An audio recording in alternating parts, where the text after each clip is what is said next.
Well, hi everyone. I'm Dr. Stacee and I wanted to create an opportunity for conversation with my friend Theresa.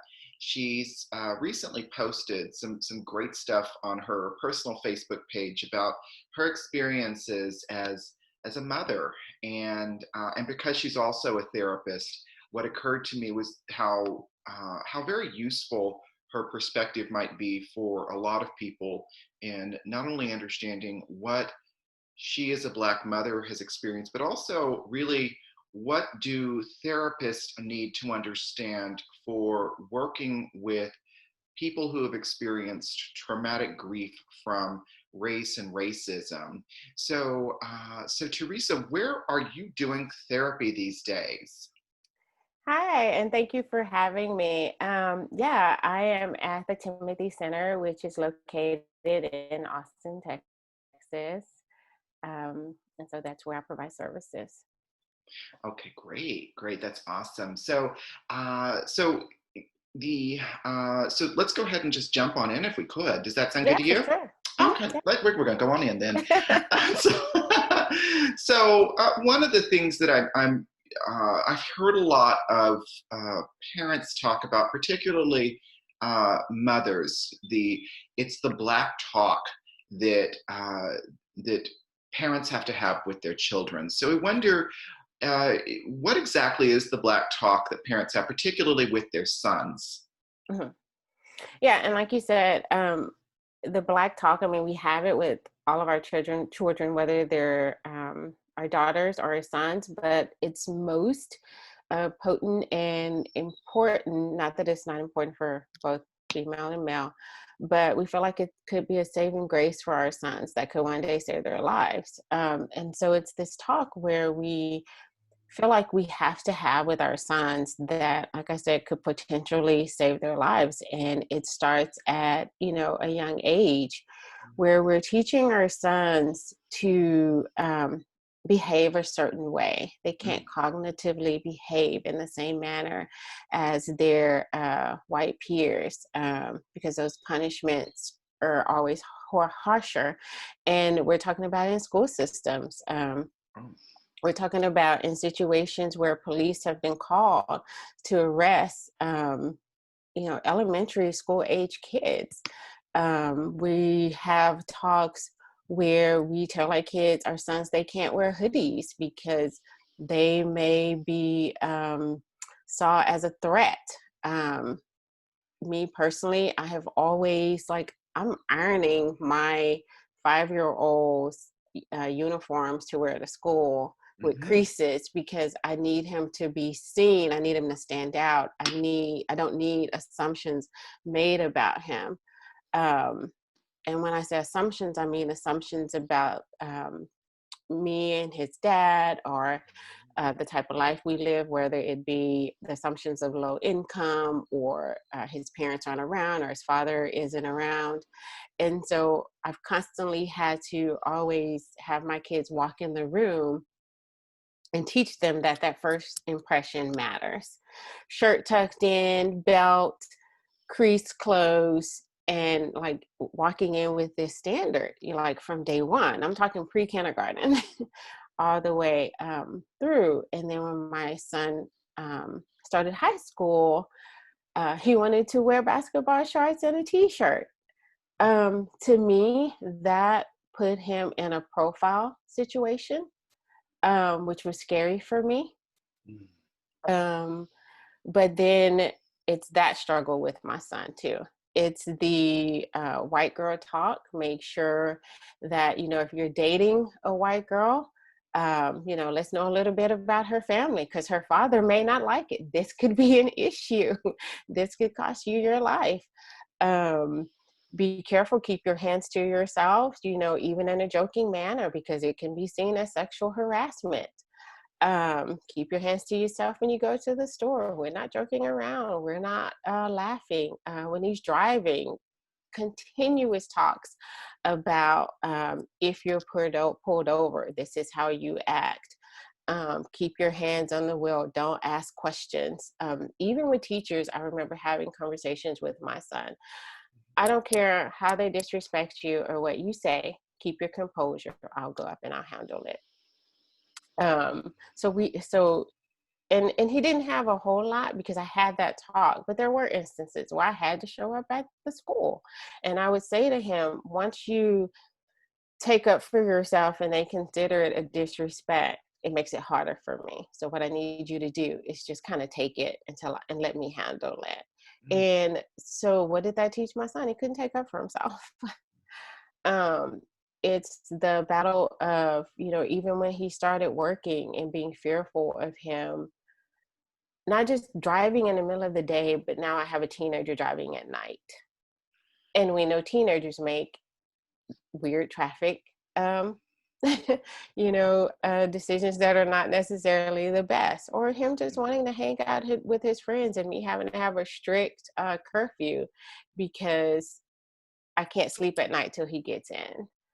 Mm. Um, And then there's the terrifying night he called me at 2:30 in the morning when he was in college, and he and some friends were out at a party and he was robbed. Absolutely terrified.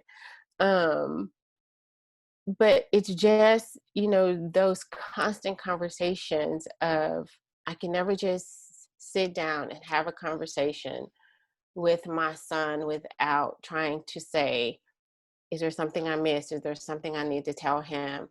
Or what's the potential danger in that situation that may cause him his life? And those conversations go on and on about a particular way to behave and respond.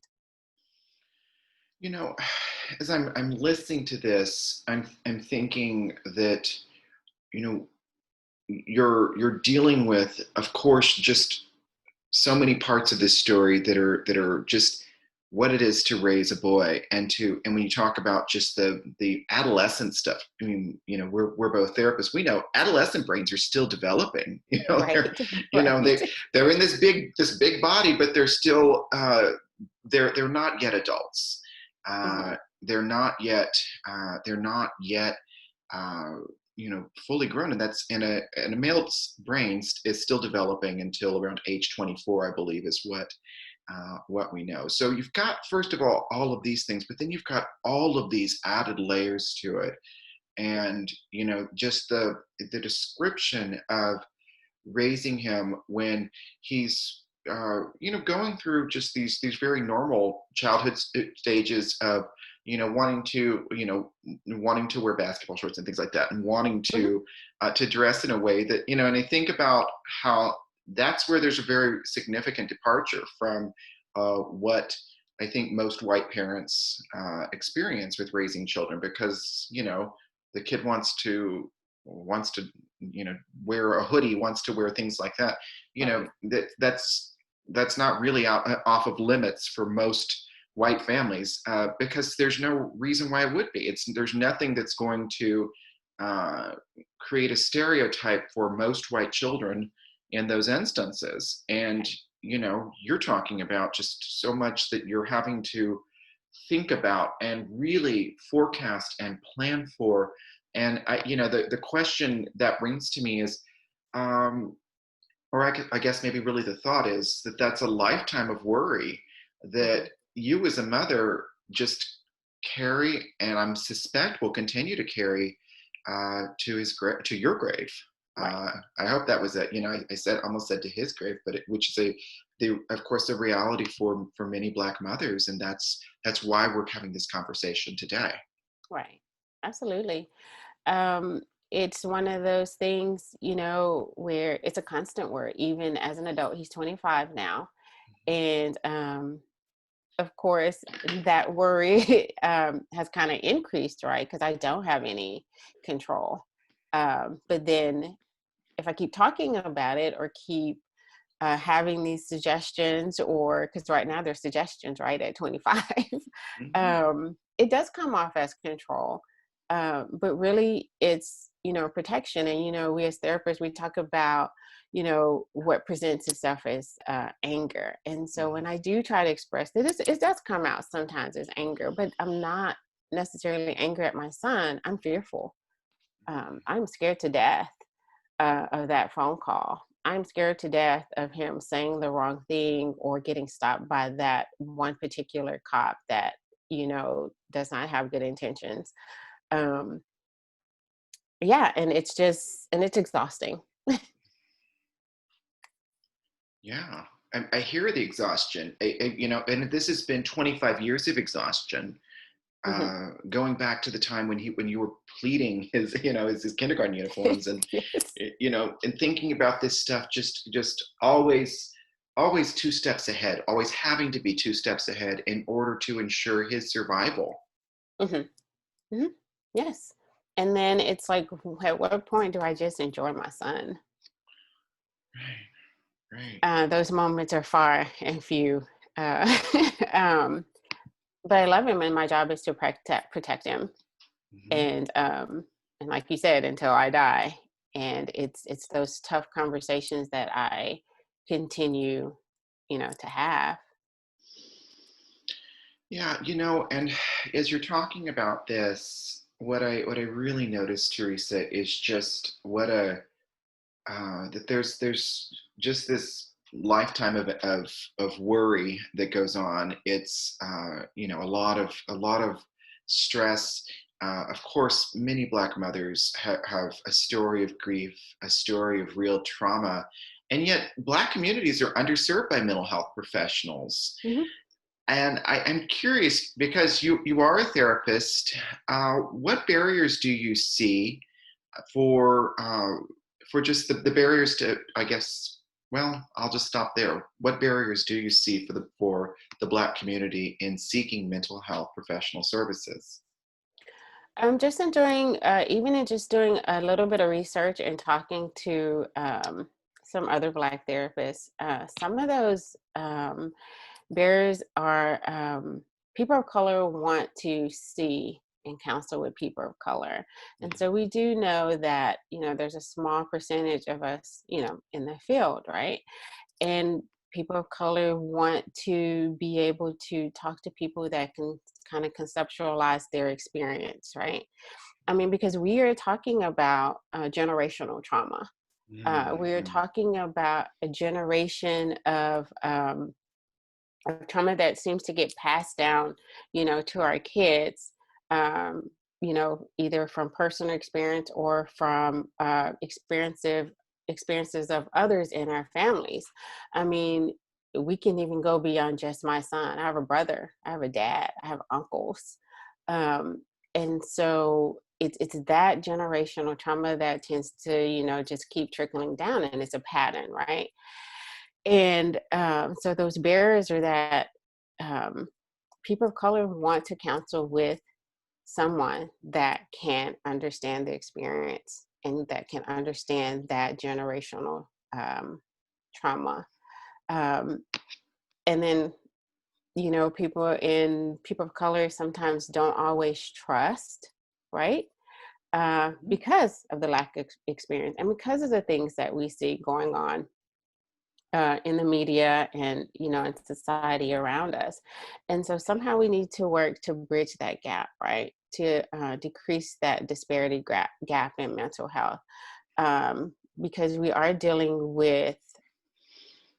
with trauma, we're dealing with stress, and then we're dealing with the conflict within the family, where mothers are trying to teach their sons, protect them, right? Hmm. But then it's also coming across as control, and then it just builds contention because kids want their freedom, but they're Hmm. always going to be our babies, but we're trying to protect. Um, and so then there's that inter-family conflict. So it's like this whole array of like mental health issues that need to be addressed, and then depression, which is a result, and then the anxiety on both parts, whether it's the parent or the child. Um, yeah, that need to be addressed. And the way to kind of close that is to, I think, first we need to educate the African American community on stigma, mental health stigma, and just trying to get out and educate and kind of tell everyone that having a mental illness does not mean the end. There is help. There are people out there to help you. There are people out there that look like you. You know, where there's a small percentage, it can be done. Um, but I do think it starts with having these conversations, and I think it starts with educating our community. I love hearing you say that because I think it's about there's this big piece about destigmatizing being able to ask for help, and I'm Hmm. so appreciative uh, to have a community of Black therapists, in my professional life and my and that's because there is such a uh, great need for Hmm. voices and for and Hmm. just for shifting perspectives on mental health in general, because I think about the much of what is still understood about old mental health diagnoses came from the medical model, has come from the Hmm. medical model, and the medical model is oftentimes it's a very for lack of a better word, black and white thinking, Hmm. and oftentimes it has uh, done much to, I think, really continue that stigma. Hmm. There's a lot of stigmatization of people who fall outside of a very a white heterosexual norm, and Hmm. that's just a Yeah. general issue with this. And Yeah. so I love what you're saying, and one thing I'm also thinking about is that there are Black people who I think would probably perhaps seek mental health services if there was if there was perhaps a better bridge. And sometimes they're living in Hmm. communities that are where there simply are not a lot of other Black people. Hmm. I lived and worked in New Hampshire, and New Hampshire is a state that is predominantly white, and so what it's meant is that for Black people who have moved into the state for work and for other purposes, because there's a lot of education and other industries that are there.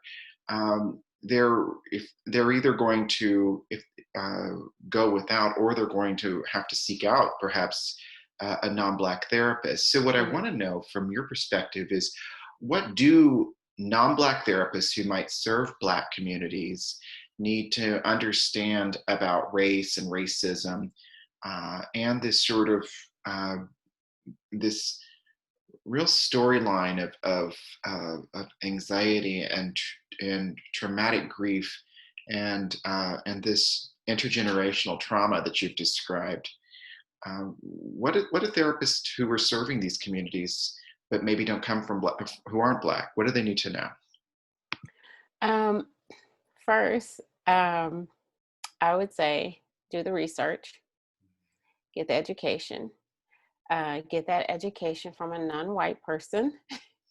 I hope Mhm, that's not harsh, but it's the truth. mhm, Get that education and that experience from a non-white person, and then seek to really do the history to understand what is happening in the Black communities.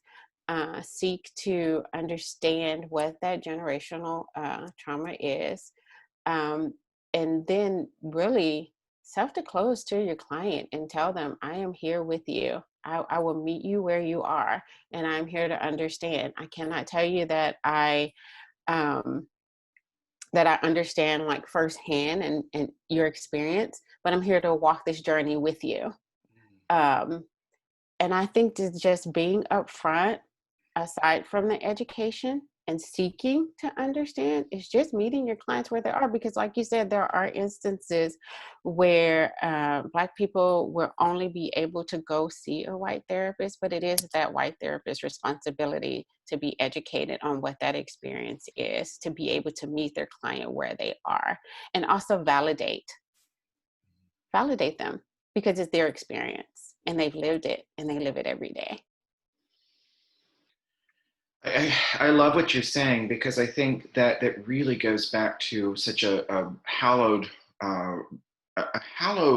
rule of our profession, or what should be, I think, a hallowed rule, to be able Mhm. to recognize from perspective and to learn that. And I love what you said, to seek out this information and training from from the source. Mhm, And I can think back about my own experience, and I did a training actually in Mexico.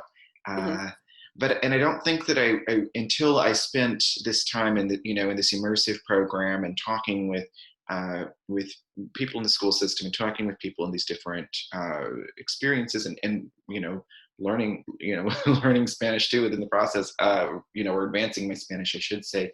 I don't think I ever really began to conceptualize how to serve people who are from Mexico, or how to mhm, really respond to these sets of experiences. But it opened my eyes, and one mhm, of the important takeaways was that I came to realize how much things that were going on in the United States were directly influencing Mexico. Uh, mhm, and that's, I think, a big piece to this too, because I think that when we talk about uh, this work, there's a real need for white people to be able to understand race and racism and its mhm, impact on Black people, and mhm. to recognize, well, just what's it like for this person to come sit in the room with me and to be sharing a story with me as a white person. Uh-huh. Or even being, in a lot of cases, being the only Black person in the room. Okay. I mean, and I've experienced that, thousands of times. And just, I mean, it can be stressful. But I also want to add to the last comment is, also in working with Black people, also realizing that the interventions that we use in our profession need to be modified, culturally modified. And so, Mhm. in order to understand that culture, you have to seek to immerse yourself within it to some degree in order to modify it, because you cannot use the same approach sometimes with a Black person that you use with a white person because of culture, because sometimes we raise our kids just a little bit different. I mean, let's just be honest. And yeah, and that's just like one of the things I really want to get like to my peers is that it just doesn't work across the board like that, and Mhm. it's not fair, and that's what we're taught, right? That is a very true thing. Do you perhaps have an example of kind of what modification might look like for sort of a therapy that one might typically do uh, with white clients that really should look different for work uh, with a Black person or a Black couple, Black family, in order to be more effective and more culturally responsive? Hmm.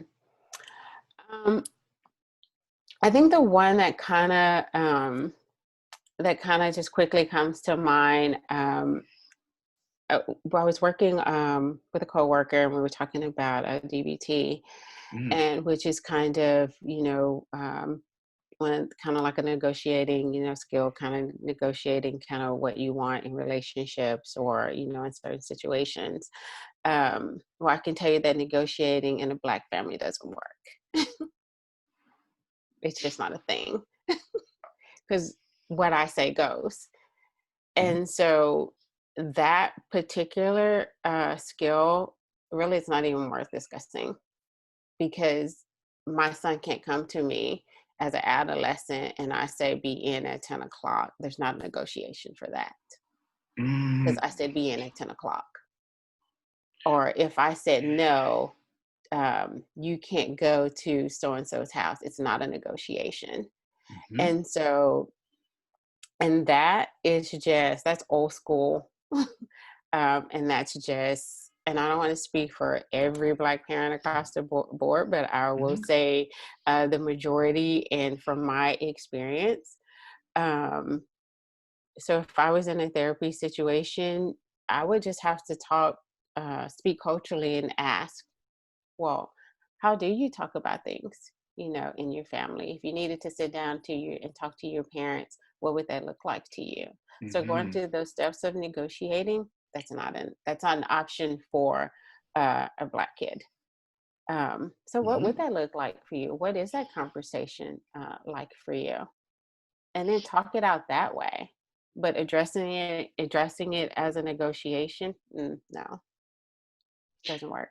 And I I've like it. actually seen it Mhm. play out to where um, the mom actually called the therapist and was angry because she felt like she was going against her. Okay, I see that makes sense to me. So, and you've just described a component of dialectical behavior therapy. For those who Mhm, don't know what DBT is, but it's a and this is a really, I think, smart negotiation I mean, excuse me, smart description that really ties back to what we were talking about a while ago, mhm, because the um, the need for authority in a black family, and I think, like as you said, yeah, what I say goes isn't isn't just because you're a stubborn mom right, or not, right, and um, or or because this is a mental health model, you're not a mom who's somehow in any way deficient. In this case, what you're talking about though is making a very definite decision that is what a mother would need, because the mother has a very real world concern about her mhm, child's safety, mhm, which every mother does. mhm, Every mother has worries for their child's safety, but when your child is in a racist world, mhm. your black child being out after 10 o'clock means something fundamentally different than a white child being out after 10 o'clock. Right, right, right. Yes. And even with that black child being with a group of white kids, same thing. Yeah. Hmm. And the anxiety for parents increase because Hmm. we feel like the safety of our kids increases after a certain time. Well, it happens throughout the day, but it's just something about the nighttime where that anxiety and that stress like goes through the roof.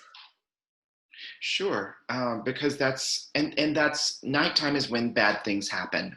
Right. Oftentimes, Right. I mean, many bad things happen. Of course, it's not all bad things do, because we saw that with George Floyd. That was in the middle of the day in downtown Hmm. Minneapolis. Hmm. But I one of the things that I read not long ago, talking about just the health disparities and the health Hmm. risks for COVID in Chicago, where I live. It was said that when when the white community has a cold, the black community has the flu, and it makes so much sense to me here Yeah. too, because what you're describing is um, taking whatever normal range of parental worry exists Hmm. for any parents, and specifically parents of boys have particular concerns, but those are amplified and made so much greater, Hmm. because it becomes so much more about a life and death situation that you're Yes. worried about as a black mother. Yes. Yes. And that is what it boils down to: life or death. Life or Hmm. death. Or when they leave the house, you don't know if they're Hmm. coming back or if the phone rings. Or I'll take it a step further. Sending my son to college, and typical young adult, right? They don't answer when you call, but we know they have their phone right there. And so that anxiety, as well. And so, Dr. Stacey, it's like it's one of those things where I've often asked myself, so if he calls and I know he's out and it's 10, 11 o'clock at night, would I rather have known that or even talk to him in that moment?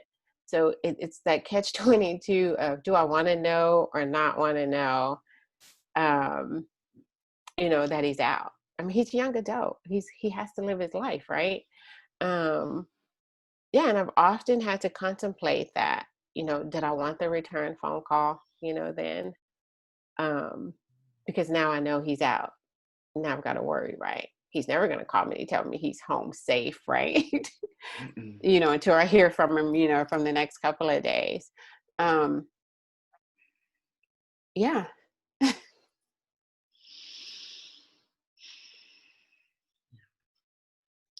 It's a lot. There's just a lot that you're holding, and I so appreciate your describing this in such a real way, Theresa, because I think this is so necessary for people to be clear on. And so, if we talked a moment ago about what white therapists really need to learn and how to be culturally um, culturally responsive and culturally modified in therapy services that they provide. So we talked about what they need to learn. What do white therapists need to unlearn in order to be able to show up for Black clients and Black families, Black Mhm. couples?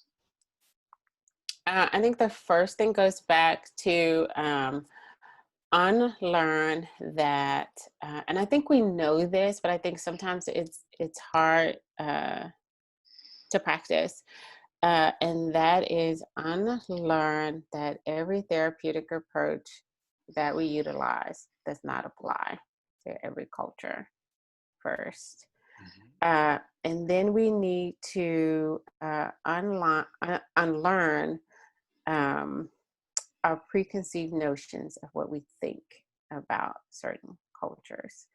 Um, and then we also need to understand the intersectionality of an individual, Mm. um, and seek to understand from an individual perspective.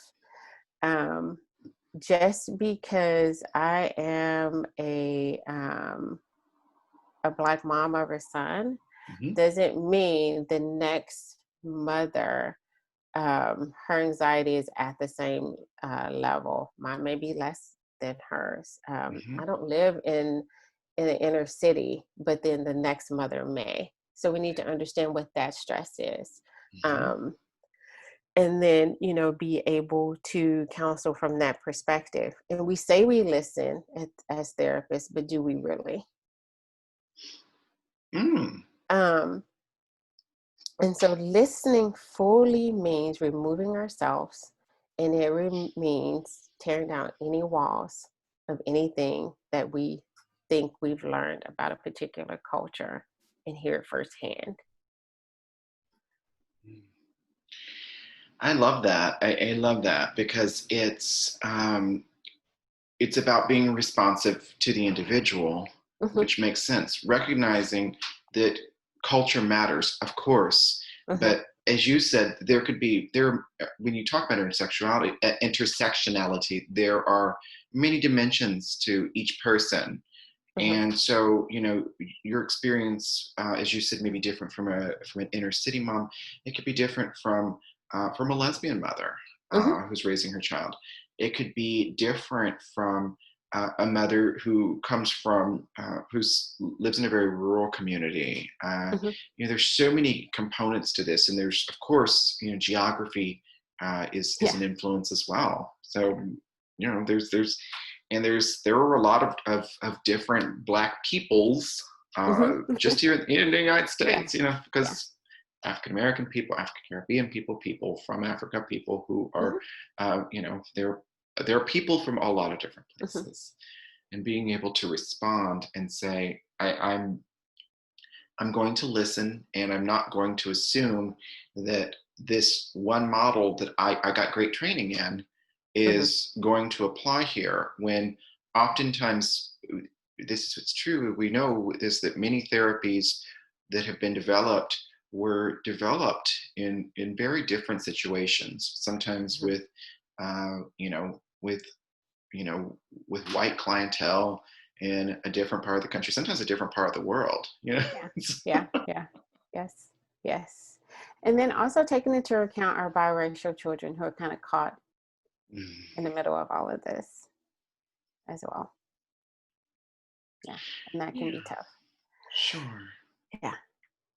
What do you see as one of the things that's maybe toughest for a biracial child or a biracial adult who's grown up in in a world that's racist, and it's perhaps been sometimes uh, a very isolating place for the child, where there wasn't really space in any one group. Mhm. What do you see as the most difficult thing for these kids? This could be a whole another segment. You could. Yeah. Um, just the mother of biracial children. I think it's just being caught in between those two cultures. Hmm. I can tell you when my when my son was born, which was in the early '90s. Hmm. Um, he had really good insurance, and so the nurse came to our home, and I had to check the box. And I told her I didn't want to choose. I mean, he was a couple of days old. She said, "Well, if you don't choose, I'm going to choose for you." And she did. Um, my son, actually in middle school he chose to identify as African American, Hmm. and that was his choice.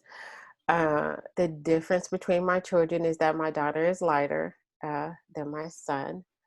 Um, I and I remember having this talk with my daughter a long time ago about her light caramel skin, which means in some in some spaces, there may be a rejection because of that lightness of her skin, but then an acceptance from another group because of that lightness and the curly silkiness of her hair. So over here, Hmm. she may not be dark enough, but over here, she's just light enough to be tolerated. But then for my son, he's dark enough to be accepted over here, but not light enough to be accepted over there. So it's a constant, I think, struggle. My kids identify as African American, but it's the tinkering between two worlds, and society doesn't make it any easier. Hmm. Um, yeah. Well, I sure appreciate just your perspectives on things, and I think it's just this is such a useful conversation for just for counselors and people in allied professionals, for people who are entering these allied professionals and are students right now, but Hmm. also just for general audiences, because I think a lot of people are wanting to understand how to respond. A lot of white people, I think, is a better word Hmm. for me to say that, and are wanting to know how to respond to Black communities in general and trying to understand. And I think this is a period where people are paying attention in Hmm. a way that they have just not before. A Hmm. lot of people haven't. And so, any final thoughts or final takeaways that you want people who watch this to be thinking about? Yeah, for sure. Ask. Being passive is part of the problem. Hmm. So if you don't know and you want to learn more, or you want to learn how to reach out and help the Black community, or you have Black clients, ask. It's okay to say, I don't understand. It's okay to seek information or look at history to try and understand, what happened and what those struggles are. Because it's easy for us to say, oh, that happened 100 years ago, but it's still happening today, because if it wasn't, we wouldn't be having this particular conversation. Hmm. So look at history. It's still here. It's it's a pattern.